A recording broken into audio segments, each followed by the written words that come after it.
अगर उस चौपाई को मैं आपको बोल के बताऊँ, उसकी पहली पंक्ति तो कुछ इस प्रकार है। भाव को भाव अनख आलसऊ, भाव से कुभाव से, क्रोध से, चाहे आलस्य से। आप बस भगवान का नाम लेंगे तो आपका दसों दिशाओं में लाभ ही लाभ होगा। आज के दिन हमारे यहाँ पर इसी तरह से खिचड़ी बनाई जाती है। इसके हेल्थ बेनिफिट्स भी बहुत हैं। हेलो मेरे प्यारे दोस्तों, welcome back to the channel once again. I hope you all are doing really great. आज के इस व्लॉग में मकर संक्रांति स्पेशल खिचड़ी शेयर करूंगी, साथ में कुछ ऑर्गेनाइज़र और कुछ बर्थडे स्टफ़ जो हमने भव के लिए मंगाए हैं। भव का बर्थडे आने वाला है। साथ में शेयर करूंगी कुछ spiritual talk and oats paratha. Basically it's a long weekend vlog. Weekend start हो गया था सैटरडे मॉर्निंग से, तो मैं अपनी योगा कर रही थी नीचे वाले रूम में। तो यथ का भव भी मेरे साथ ही योगा करने आ गए।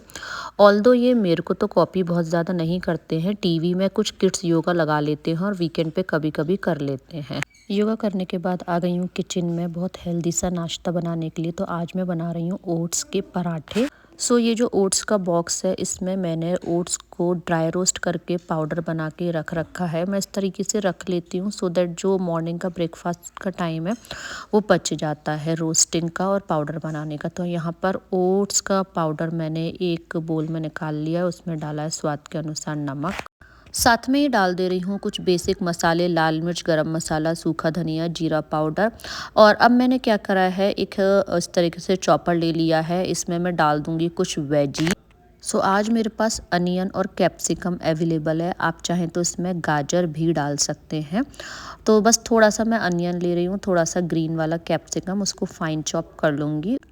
और बस इसको मैं डाल दूंगी इस पाउडर के अंदर। और नॉर्मल जैसे हम गेहूं का आटा लगाते हैं ना, थोड़ा थोड़ा पानी लेकर उसी तरीके से मैं इसका आटा लगा लूँगी। हो सकता है ये ओट्स के पराठे आपके फर्स्ट अटैम्प्ट में इतने अच्छे नहीं बन के आए, क्योंकि ओट्स को बेलने में थोड़ी परेशानी होती है, लेकिन अगर आप प्रैक्टिस करेंगे तो ये ईजिली हो जाएंगे। तो बस यहाँ थोड़ा थोड़ा पानी लेकर इसका मैं लगा लूँगी आटा। यहाँ पर आटा लग गया है और रेस्ट कराने की इसको बहुत ज़्यादा ज़रूरत नहीं पड़ती है। आप इसके पराठे डायरेक्टली भी बना सकते हैं। पराठे बनाते वक्त एक बात का ध्यान रखना है, जो लोई लेनी है ना, वो बहुत ज़्यादा बड़ी नहीं लेनी है। जैसे आप गेहूं के आटे की लेते हो उससे थोड़ी छोटी लेनी है, तभी आप अच्छे पराठे बना पाएंगे। तो यहाँ एक पराठा मैंने रोल कर लिया है। नॉर्मल जैसे हम पराठे सेकते हैं उसी तरीके से हम इसको सेक लेंगे। एंड बस इनको आप ऑयल, घी, बटर जिससे मर्जी चाहें सेक सकते हैं। और दही, मीठा दही, रायता, चटनी, अचार, सॉस किसी के साथ भी इनको एंजॉय कर सकते हैं। ये खाने में तो टेस्टी होते ही हैं, साथ में ही ये इसके हेल्थ बेनिफिट्स भी बहुत हैं। जैसे मेरे को थायराइड है, तो थायराइड के लिए बहुत अच्छे रहते हैं। मेरा ना हीमोग्लोबिन अगर मैं डाइट का ध्यान नहीं रखती हूँ तो डाउन हो जाता है, तो उसके लिए भी ये बहुत अच्छे रहते हैं। डायबिटिक के लिए भी बहुत अच्छे रहते हैं। इसमें बहुत सारे हेल्थ बेनिफिट्स हैं। फाइबर भी बहुत अच्छा है, तो मैं इसको भी डाइट में इंक्लूड कर लेती हूँ कभी कभी। और ऊपर से लगा दिया है घी। और विवेक गए थे बाजार से लाए हैं कुछ सामान, उसको भी मेरे को रखना है। Kitchen as of now set कर दी है। खाने में मैं बनाऊंगी पालक पनीर, तो पालक ब्लांच कर ली है। क्रिसमस ट्री अभी तक नहीं हटाया है। और यहाँ पर स्नो आप देखिए कितनी ज़्यादा है। And second thing is this, ठंडा भी बहुत ज़्यादा हो रहा है। विवेक बस स्नो ही क्लीन कर रहे हैं बाहर। जैसे ही क्लीन करके आएंगे विवेक स्नो, तो उससे पहले मैंने चाय चढ़ा दी है सो दैट थोड़ा सा बॉडी वार्म हो जाएगी। और यहाँ पे मैं पालक पनीर की तैयारी कर रही थी। पालक पनीर मैंने रिकॉर्ड नहीं किया क्योंकि मैं सो मैनी टाइम्स अपने व्लॉग्स में दिखा चुकी हूँ। और बस शाल लेकर आई, उसके बाद भगवान जी को स्नान कराऊंगी, पूजा करूंगी, भोग प्रसाद लगाऊंगी। और जब कभी भी आपका पूजा करने का मन नहीं हो या आपका मन थोड़ा सा विचलित हो ना, तो बस एक ही बात सोचकर पूजा हमेशा किया करना। मतलब डेली कि एक चौपाई की एक पंक्ति है, उसमें लिखा हुआ है कि भगवान का नाम चाहे आप भाव से लें, चाहे कुभाव से लें, चाहे क्रोध से लें, चाहे आलस्य से लें, किसी भी तरीके से भगवान का आप नाम लेंगे, आपका दसों दिशाओं में लाभ ही लाभ होगा। अगर उस चौपाई को मैं आपको बोल के बताऊं, उसकी पहली पंक्ति तो कुछ इस प्रकार है। भाव को भाव अनख आलसऊ, भाव से कुभाव से, क्रोध से, चाहे आलस्य से। आप बस भगवान का नाम लेंगे तो आपका दसों दिशाओं में लाभ ही लाभ होगा। तो कइयों बार ऐसा होता है घर में, कइयों बार हमारा मूड अपसेट होता है या कुछ और भी हमारे पेंडिंग काम होते हैं, तो हम सोचते हैं अरे आज टाइम नहीं मिला, आज ये हो गया, आज ये वो हो गया।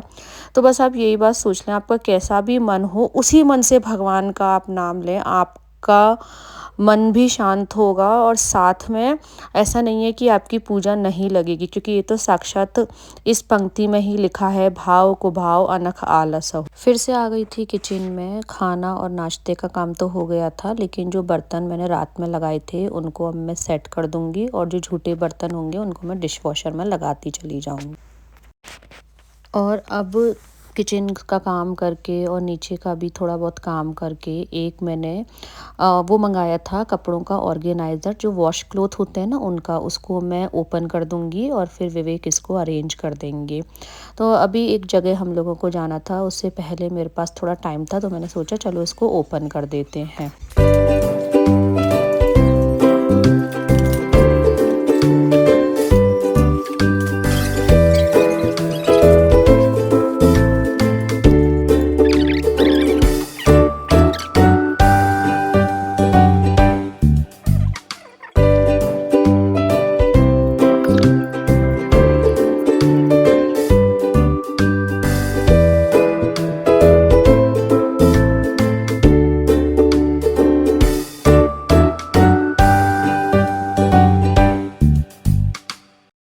सो ये जो ऑर्गेनाइज़र है इसको विवेक ने सेम डे तो ऑर्गेनाइज़ नहीं किया था, संडे की मॉर्निंग किया था, तो वही रिकॉर्डिंग मैं आपको दिखा रही हूँ। तो इसमें 3 लोगों के कपड़े वॉश क्लॉथ इजीली अरेंज हो जाएंगे। अब भव का 7th बर्थडे आने ही वाला है, तो उसकी हम लोग बेसमेंट में कुछ तैयारी कर रहे थे, तो हम लोगों ने अमेज़ॉन से कुछ प्रोडक्ट मंगवाए हैं।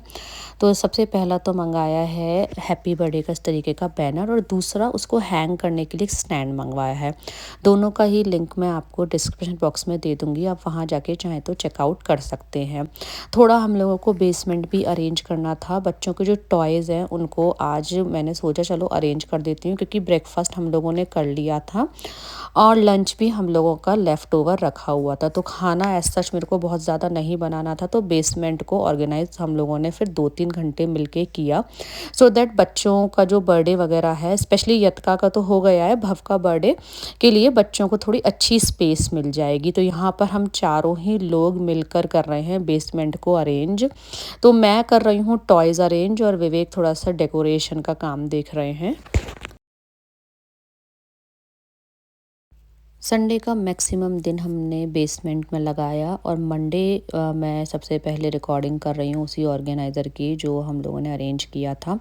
और आज है मकर संक्रांति, मैं शार लेकर आ गई हूँ। सबसे पहले करूँगी पूजा, उसके बाद बनाऊँगी भगवान जी के भोग के लिए खिचड़ी। खिचड़ी बनाने के लिए प्रेशर कुक ले लिया है, उसमें ऑलरेडी मैंने डाल दिया था घी। घी हल्का जब गर्म हो गया तब मैंने डाला जीरा, हींग, हल्दी, फ्लेम को कर रखा है मीडियम। जैसे ही ये तीनों मसाले इसमें भुन जाएंगे उसके बाद मैं इसमें डालूंगी कुछ वेजीज़। तो वेजीज़ में मैं इसमें डालूंगी कटा हुआ आलू, गाजर, शिमला मिर्च, टमाटर और मटर, ये 5 वेजीज़ डालूंगी। आप चाहें तो फूल गोभी और बीन्स भी डाल सकते हैं, मेरे पास फ्रिज में यही अवेलेबल थी तो मैंने ये सारी डाल दी हैं। इन सभी सब्जियों को थोड़ा सा भून लेंगे घी के साथ, और उसके बाद हम इसमें डालेंगे कुछ बेसिक मसाले। सो अब मैं इसमें डाल दे रही हूँ कुछ मसाले, जैसे सूखा धनिया, जीरा पाउडर, गरम मसाला और थोड़ा सा लाल मिर्ची का पाउडर। मसालों को भी थोड़ा सा भून लिया था। अब मैं इसमें डाल दे रही हूँ 1/4 कप चावल, और 1/4 कप ही मैंने लिए मूंग की छिलका दाल, जिसको कि मैंने 5 से 10 मिनट के लिए भिगोने के लिए छोड़ दिया था, और उसका पानी निकाल के मैंने इन सब्जियों के ऊपर ही डाल दिया है। अब इसमें हम डालेंगे पानी। तो पानी इसमें जाएगा 3 कप, तो 1 कप, 2 कप और 3 कप। अगर आप इस रेशो से खिचड़ी बनाएंगे तो आपकी खिचड़ी एक बार में ही परफेक्ट बनेगी, ना तो थिक बनेगी ना ही वाटरी बनेगी। तो यहाँ पानी डाल दिया है 3 कप। अब मैं इसमें डाल दूँगी स्वाद के अनुसार नमक, और नमक डालने के बाद मिक्स करके कुकर का हम लगा देंगे लिड, और मीडियम फ्लेम पर 3 सीटी के आसपास हम लगा लेंगे। कुकर को फिर हम अपने आप ठंडा होने देंगे। सो यहाँ पर कुकर हो गया है अपने आप ठंडा। अब खिचड़ी चेक कर लेते हैं। मैं एक बार आपको लैडल से दिखा देती हूँ। खिचड़ी को जब खोलें तो एक बार इस तरीके से मिक्स कर दें ताकि ये थोड़ी सी एक जैसी हो जाएगी। अब मैं आपको इसको दिखाती हूँ। एक ही बार में हमारी परफेक्ट खिचड़ी बनके हो गई है तैयार। ना तो बहुत ज़्यादा थिक है और ना ही बहुत ज़्यादा वाटरी है। और अब मैं लगा लूँगी भोग की थाली। सो आज के दिन हमारे यहाँ पर इसी तरह से खिचड़ी बनाई जाती है और उसका भोग लगाया जाता है। इसके ऊपर डाल दूँगी घी। सो खिचड़ी का और भी ज़्यादा टेस्ट प्लस हो जाएगा। फ्रेंड्स, वीडियो को यहीं पे करती हूँ एंड। वीडियो में कुछ भी अच्छा लगा हो तो लाइक करें, फ्रेंड्स फैमिली के साथ ज़्यादा से ज़्यादा शेयर करें, चैनल को सब्सक्राइब जरूर करें to become a part of my family. मिलूंगी नेक्स्ट वीडियो में। जब तक के लिए टेक केयर, बाय।